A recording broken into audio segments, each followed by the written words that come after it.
റെസിപ്പിയും നല്ലൊരു ഇഫ്താർ സ്നാക്കാണ്. വളരെ ഈസി ആയിട്ട് ചെയ്യാൻ പറ്റുന്ന നല്ല രുചിയുള്ള ഒരു സ്നാക്ക് റെസിപ്പിയാണ്. ബ്രെഡും ചിക്കനും ഉപയോഗിച്ചിട്ടാണ് ചെയ്യുന്നത്. ഏത് ബ്രെഡ് ഉപയോഗിക്കാം, സാൻഡ്വിച്ച് ബ്രെഡ് ഉള്ളവർക്ക് അത് ഉപയോഗിക്കാം, അല്ലാതെ സാധാരണ ബ്രെഡ് ഉപയോഗിച്ചും ചെയ്യാൻ പറ്റുന്ന നല്ല എളുപ്പത്തിലുള്ള ഒരു സ്നാക്ക് റെസിപ്പിയാണ്. എങ്ങനെയാണ് ചെയ്യുന്നതെന്ന് നോക്കാം.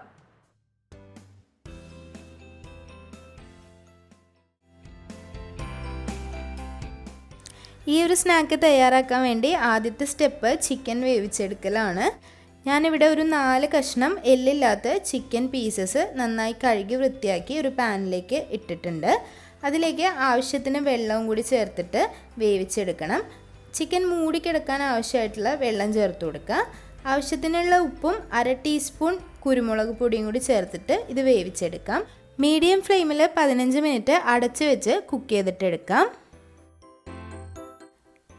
ചിക്കൻ ഇവിടെ നല്ലതുപോലെ വെന്ത് വന്നിട്ടുണ്ട്. കൈ കൊണ്ട് പിച്ചിയെടുക്കാൻ പാകത്തിന് വേണം വെന്ത് വരാനായിട്ട്. ഇത് അത്യാവശ്യം ചൂടൊന്ന് ആറിയിട്ടുണ്ട്. ഇതുപോലെ കൈ കൊണ്ട് പിച്ചിയെടുത്ത് വെക്കാൻ പറ്റുന്ന പരുവത്തിന് വേവിച്ചെടുക്കാം. ഈ ഒരു നോമ്പ് കാലത്ത് നമുക്കിതുപോലെ ചിക്കൻ ഉപ്പും കുരുമുളകും ഇട്ട് വേവിച്ചിട്ട് നല്ലൊരു എയർ ടൈറ്റ് കണ്ടെയ്നറിലാക്കി ഫ്രിഡ്ജിൽ സൂക്ഷിക്കാവുന്നതാണ്. അതുപോലെ ബീഫാണെങ്കിലും വേവിച്ച് വെക്കാവുന്നതാണ്. ചിക്കൻ ഫില്ലിങ് റെഡിയാക്കാൻ വേണ്ടി ഒരു പാൻ ഒന്ന് ചൂടാക്കുക. അതിലേക്ക് നേരത്തെ പിച്ച് വെച്ചിട്ടുള്ള ചിക്കൻ ചേർത്ത് കൊടുക്കാം. ഒന്നങ്ങ് സോട്ട് ചെയ്ത് കൊടുക്കുക. ചിക്കനിലേക്ക് ആ ഒരു ചെറിയൊരു ചൂട് പിടിക്കുമ്പോൾ ഒരു കഷ്ണം ക്യാപ്സിക്കം ചെറുതായി അരിഞ്ഞത് ചേർത്ത് കൊടുക്കാം. നിങ്ങളുടെ കയ്യിൽ ഇനി കളർ ക്യാപ്സിക്കംസ് ഉണ്ടെങ്കിൽ ചേർത്ത് കൊടുക്കാവുന്നതാണ്. ഞാനിവിടെ ഒരു കളറിലെ ക്യാപ്സിക്കമാണ് ചേർത്തിട്ടുള്ളത്. 1/2 ടീസ്പൂൺ കുരുമുളക് പൊടി ചേർത്ത് കൊടുക്കാം. ഏതെങ്കിലും ഒരു സീസണിങ് അല്ലെങ്കിൽ ഒറിഗാനോ ചേർത്ത് കൊടുക്കാം.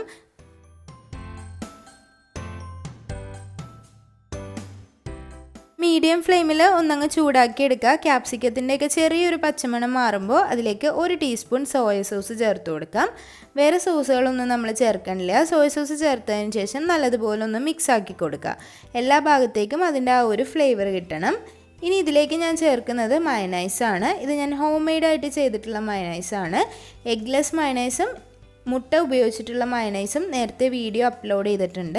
ലിങ്ക് ഞാൻ ഡിസ്ക്രിപ്ഷൻ ബോക്സിൽ കൊടുക്കാം. ഇനി നിങ്ങൾക്ക് റെഡിമെയ്ഡ് ആയിട്ടുള്ള മയണൈസും ഇതിലേക്ക് ചേർത്ത് കൊടുക്കാവുന്നതാണ്.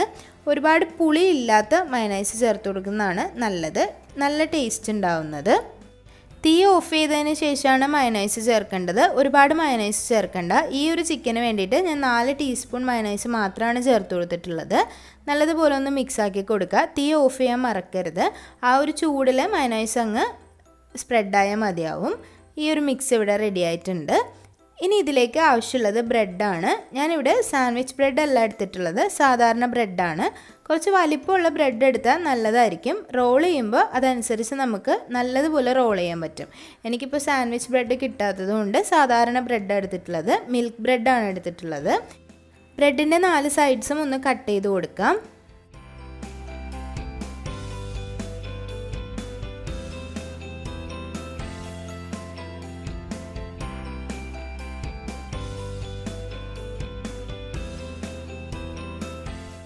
ഈ കട്ട് ചെയ്തിട്ടുള്ള ഒരു ബ്രെഡ് എടുത്തതിന് ശേഷം നമ്മുടെ ചപ്പാത്തിയുടെ ആ ഒരു റോളർ ഉണ്ടല്ലോ, അത് വെച്ച് നല്ലതുപോലെ ഒന്ന് പരത്തി കൊടുക്കുക. നല്ലപോലെ 2 സൈഡും പരത്തി കൊടുക്കണം.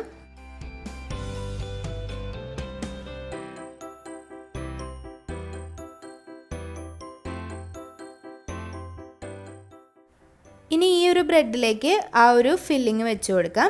നമ്മൾ ബ്രെഡ് എടുക്കുമ്പോൾ അത്യാവശ്യം നല്ല ക്വാളിറ്റി ഉള്ള ബ്രെഡ് എടുക്കാൻ ശ്രദ്ധിക്കണം. അല്ലാന്നുണ്ടെങ്കിൽ പൊടിഞ്ഞു പോകാനുള്ള ചാൻസ് ഉണ്ട്. ഞാൻ ഏകദേശം ഒരു 2 ടീസ്പൂണാണ് ഫില്ലിങ് വെച്ച് കൊടുക്കുന്നത്. ഓരോരുത്തരുടെ ഒരു ബ്രെഡിൻ്റെ അളവൊക്കെ അനുസരിച്ച് ഫില്ലിങ്ങിൽ മാറ്റം വരുത്താം. ഇനി ഇതൊന്ന് റോൾ ചെയ്തിട്ടെടുക്കണം. വളരെ എളുപ്പത്തിൽ റോൾ ചെയ്തെടുക്കാൻ പറ്റും. റോൾ ചെയ്തെടുത്തതിന് ശേഷം ഇതൊന്ന് ഒട്ടിച്ചു കൊടുക്കാനുണ്ട്. സാധാരണ പച്ചവെള്ളം ഉപയോഗിച്ചിട്ടാണ് ഒട്ടിച്ചു കൊടുക്കുന്നത്. ഒരു ഗ്ലാസ്സിൽ വെള്ളം എടുത്തിട്ട് കയ്യിൽ വെള്ളമാക്കിയിട്ട് ഒട്ടിച്ചു കൊടുക്കാം. അല്ലെങ്കിൽ ഇതുപോലെ ഒന്ന് സ്പ്രെഡ് ചെയ്ത് കൊടുക്കാം. സ്പ്രെഡ് ചെയ്ത് കൊടുത്തതിന് ശേഷം ആ ഒരു ബ്രെഡ് രണ്ടും തമ്മിൽ അങ്ങ് ഒട്ടിച്ചാൽ മതി. ബ്രെഡ് ആയതുകൊണ്ട് തന്നെ വെള്ളം വെച്ച് ഒട്ടിച്ചാൽ അത് കറക്റ്റായിട്ട് ഇരുന്നോളും. അതുപോലെ 2 സൈഡ്സും ഇതുപോലെ തന്നെ വെള്ളം വെച്ച് ഒട്ടിച്ചു കൊടുക്കാം.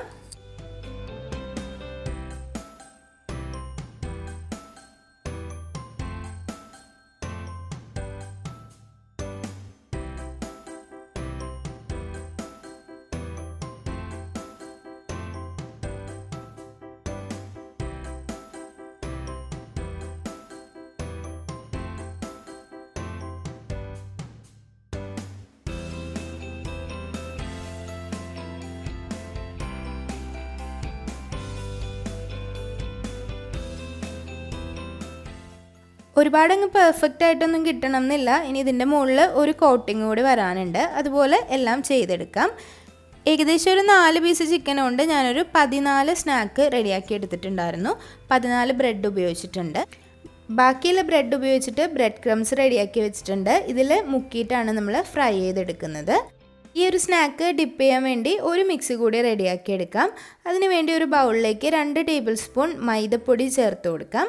കുറച്ച് വെള്ളവും കൂടി ഒഴിച്ചിട്ട് നല്ലതുപോലെ ഒന്ന് മിക്സാക്കി ഈ ഒരു കൺസിസ്റ്റൻസിയിൽ ആക്കിയെടുക്കാം.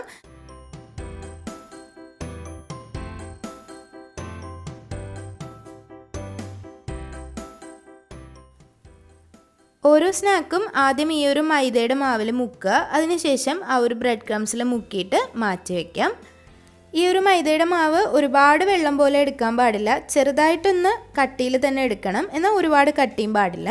മുക്കിയെടുത്ത് ആ ഒരു ബ്രെഡ് ക്രംസ് അതിൽ നല്ലതുപോലെ പിടിച്ചിരിക്കാൻ പറ്റുന്ന വിധത്തിൽ ചെയ്തെടുക്കണം. അപ്പോൾ ഇതുപോലെ റെഡിയാക്കി എടുക്കാം. ഇതുപോലെ ഞാൻ ബാക്കിയുള്ള എല്ലാ സ്നാക്കും റെഡിയാക്കി എടുക്കുന്നുണ്ട്. ഏകദേശം ഒരു 14 സ്നാക്ക് റെഡിയാക്കാൻ വേണ്ടി മൈദമാവിലേക്ക് നമ്മൾ കുറച്ചധികം മൈദ ഉപയോഗിക്കുന്നുണ്ട് കേട്ടോ.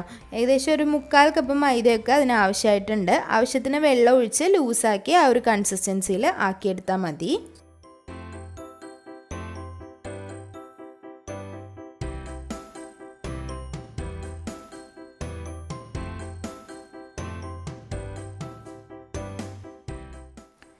ഫ്രൈ ചെയ്തെടുക്കാൻ വേണ്ടി ഒരു പാനിലേക്ക് ഏതെങ്കിലും ഒരു റിഫൈൻഡ് ഓയിലാണ് ചേർത്ത് കൊടുക്കുന്നത്.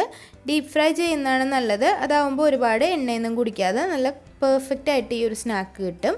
ഞാനിപ്പോൾ ഈ ഒരു സമയത്ത് 7 എണ്ണമാണ് പൊരിച്ചെടുക്കുന്നത്. ബാക്കി പിന്നീടാണ് പൊരിച്ചെടുക്കാൻ ഉദ്ദേശിക്കുന്നത്.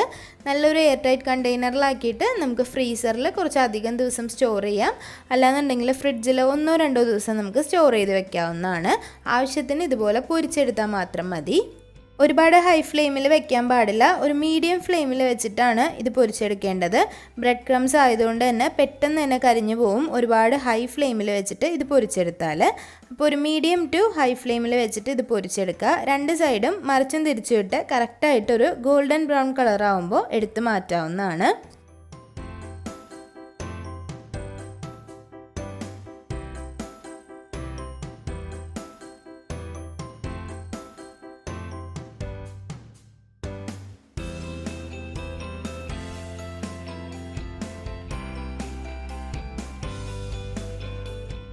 ഒരു ലൈറ്റ് ഗോൾഡൻ ബ്രൗൺ കളറിലാണ് ഞാനിവിടെ എടുത്തിട്ടുള്ളത്. ഈ ഒരു ഇതിലെടുത്താൽ നല്ല ടേസ്റ്റാണ്. ഒരുപാട് കരിഞ്ഞൊന്നും പോവാതെ ആ ഒരു പുറം ഭാഗമൊക്കെ നല്ല ക്രിസ്പായിട്ടുണ്ടാവും.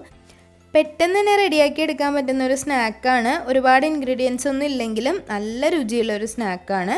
ഒരുപാട് പേർക്ക് പെട്ടെന്ന് ഇഷ്ടപ്പെടുന്ന ഒരു സ്നാക്കായിരിക്കും. ഷവർമയൊക്കെ ഇഷ്ടപ്പെടുന്നവർക്ക് ഉറപ്പായിട്ടും ഇഷ്ടപ്പെടും. ഒരുപാട് പണികളൊന്നും ഇല്ലാതെ പെട്ടെന്ന് തന്നെ റെഡിയാക്കിയെടുക്കാം. പിന്നെ മൈദമാവിന് പകരമായിട്ട് മുട്ട എടുക്കണമെങ്കിൽ എടുക്കാവുന്നതാണ്. മുട്ടയുടെ മിക്സിൽ മുക്കിയിട്ടും ഇത് പൊരിച്ചെടുക്കാവുന്നതാണ്. ഒരു 3 മുട്ടയും ഒരു 1/2 കപ്പ് പാലും കൂടി ചേർത്ത് മിക്സ് ചെയ്തതിലും മുക്കി പൊരിക്കാം. അപ്പോൾ സ്നാക്ക് ഇവിടെ റെഡി ആയിട്ടുണ്ട്. വളരെ എളുപ്പം റെഡിയാക്കി എടുക്കാം. ഇഫ്താറിനൊക്കെ നല്ല ഫില്ലിംഗ് ആയിട്ട് കഴിക്കാൻ പറ്റുന്ന ഈസി ടേസ്റ്റി ആയിട്ടുള്ള നല്ലൊരു സ്നാക്കാണ്.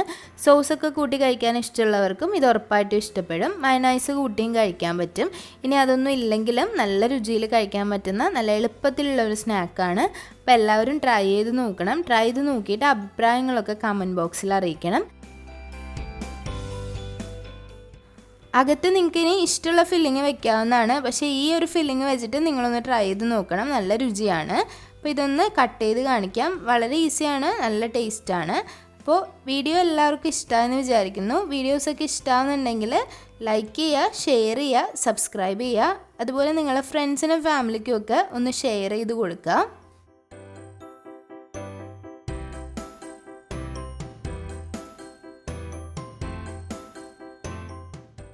വീഡിയോസൊക്കെ ഇഷ്ടമാകുന്നുണ്ടെങ്കിൽ സബ്സ്ക്രൈബ് ചെയ്യാൻ മറക്കരുത്. സബ്സ്ക്രൈബ് ചെയ്യുമ്പോൾ കൂടെയുള്ള ബെല്ലൈക്കൺ കൂടി എനേബിൾ ചെയ്യണം. ഇനിയും നല്ലൊരു റെസിപ്പി ആയിട്ട് വരുന്നതായിരിക്കും. അതുവരേക്കും താങ്ക് യു.